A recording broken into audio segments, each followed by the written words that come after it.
Ayan guys, i-box pala natin to. Yan. Nakakamiss kasi to. Kasi lahat ng movement ng robot nagagawa niya. Yan. Tapos bumili pa ako ng 10 pieces na ito sa Shopee kasi mura lang. Kasi it is 26 pesos lang. Yan. Hinabuo na ako isa. At umorder pa tayo ng marami. Yan. Tubuin natin. Yan. Kaya babaklas tayo.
Okay guys, no? Tapos na natin yung mga ano natin, no?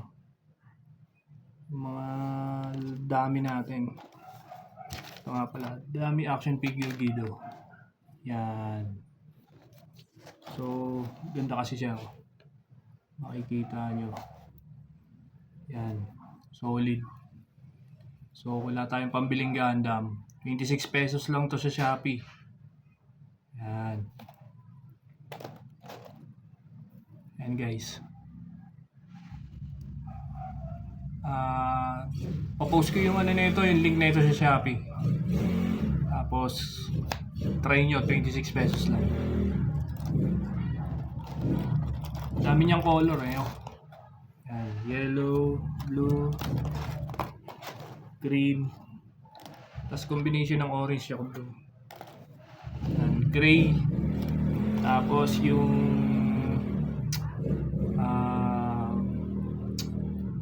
ito siya, luminous ang ano niya, jelly.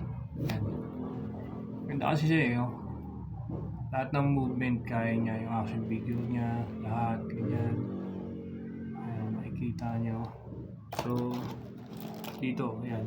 Ito makikita niyo guys. Ayan. Sobrang solid. Ayan. Green. Ganda ng green, oh. Ito yung first na weight ko na nabili. Yan. So nung binuo ko kasi siya, yung dalawa, tapos nagustuhan ko, bumili agad ako ng 10. So meron pang isa, may dalawa pa dito eh. White, tsaka yung pure black. Hindi ko pa nabubuksan yung pure black eh. So gabi na kasi. Solid. Salamat.